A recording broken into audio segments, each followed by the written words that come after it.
ketdi. Siz arz qildingizmi? Ha, men qildim. Siz saranglab qalmag'ansiz. O'zingizdan qaynanasi soqchixona tutib berdingizmi? Uni men tutib bermadim. Faqat uydan pul yo'qolib ketdi deb soqchiga dilo ma'lum qildim xolos. Lekin soqchini xalmarda tutib ketdi. Siz eng yaxshi soqchini telefon qilib, men xat olish bilan deb xalmarda yandirib keling. Bo'lmay qolgan bo'lsa. Bo'lmas qanday qilmoqchi? Ha? Bo'lmas qanday qilmoqchi?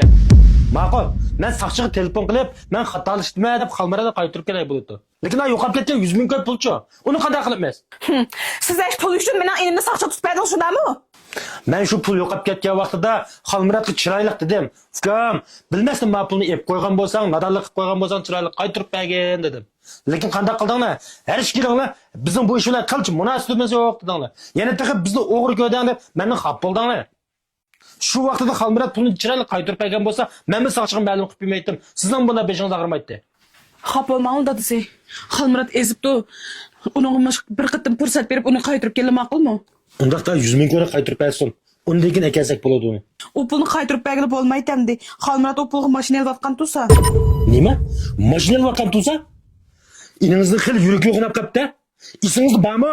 U 100 ming qo'ydigan bizdan 2 yil tirishib yiqqan pulimiz avo. Men xalmuratni o'zimning inisida ko'rib, mushu uyda oshtamog'ini berib, yotqizib mishada. Ham xirojni berib, ajna muammo qilyapsam, endi bizdan pulni o'g'irlab, mashinaga qo'yibdim avo. En yaxshisi 100 ming pul qaytarib kelsin.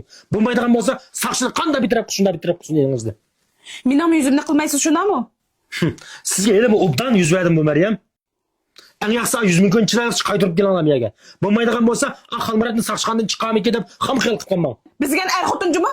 Elimni soqchiqanaga bir tutib berganingizmi, yuz berganingizmi? Meni siz shuncha do'ch chaqlamsiz? Voy, qanday tishliqmi? Tishliq. Bu Maryam telefon almadimi? Bu Maryam tazı qo'yib kirib ketgan qanapa? Yo'q, biraz dishib qolmadik. Xotirjam bo'ling. Xalmuratmi yaxshi? Yaxshi turyapti. Ma'qul qanapa.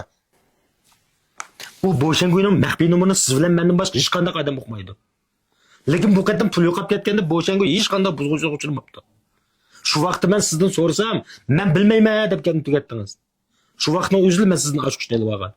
Endilikda bu pulni xalmurat olib olgan bo'lib chiqdi. Depaqmi? Men sizga yana qanchalik yuzlasam bo'ladi?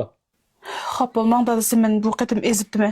U mening bir talam qarindishim bo'lg'ashqa, shu mashina oldim desa, shu sizga nima deyishni bilmay pulni elib bergan. Men ishning bunchalar yo'g'nab ketishini faqat o'ylab bo'lamabdimi? Bizni bir qatim kechiring bilan dadisi o'tinib qolay. Aziz mehmonlaringizning oldiga har xil qo'rma, kebab, go'shtlarni qo'ygan vaqtingizda cho'qim Kavsarning 20% gazli limon ichimligini birga qo'yishni unutib qolmang. Chunki Kavsar limon ichimligida haqiqiy 20% limon tarkibi bor. Tamoq singdirishga foydali, qo'rqoqning eng yomon dushmani. Men Kavsarning 20% gazli ana ichimligini ishini texmi yoqtirmay. Qani sizmi tetib bering? Man qarang bu Maryam, xalmuratning mushunda bosh-boshdan qolib ketishi dal sizning sababingizdan. Siz hadislikni ya hunaga vermay cho'p-cho'nglab qolgan bir balni, ya bir ayol ishigini qo'ymay, bunda tayyor o'gitib qo'ydingiz. Yana uni az deb sizning to'pingiz bilan abala 5 qo'yib pul topmay turib, cho'ng hajlab ko'nab qoldi. Kunlarning birida sizni arilib qolsa, u qanday turmushni qamdaydi? Keyin o'zining ko'nab qolgan cho'ngchilik turmushni qamdash uchun o'g'irlik qilmay, budongchilik qilmay qanday qilmoqchi? Xap bo'lmang dadisi, men bu tarafini faqat o'ylayapmabdimi? Bir qatim kechiring ma'qulmi? Yana sizmi bor? Bir oil deganda erbil ayol bir niyatda bo'lmasa bu yerda barakat bo'libdi. Men shuncha tirishdim men. Lekin faqat Allohga bosam bo'ldi. Mana bugun sizning to'pingiz bilan 2 yildan buyon topgan tag'inimizdan biroq arilib turdi. Mushuma turmush. Sizning nazaringizda men oila bormi yo'qmi? Men azaldan sizning qarindoshlaringizga ham ota-onangizga kuyinishingizga qarshi turib bormadim, ham qo'llab keldim. Chunki mening ota-onam ham qarindoshlarim bor. Lekin siz menda yurib mujna ishqisiz bo'lamda.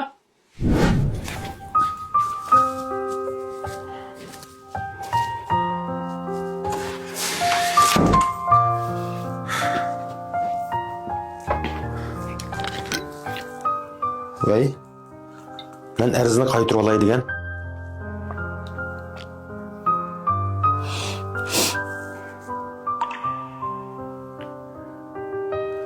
Men sizga yana bir qatim ishonay. Lekin unutib qolmang. Bu sizga berilgan eng oxirgi qatimliq fursat.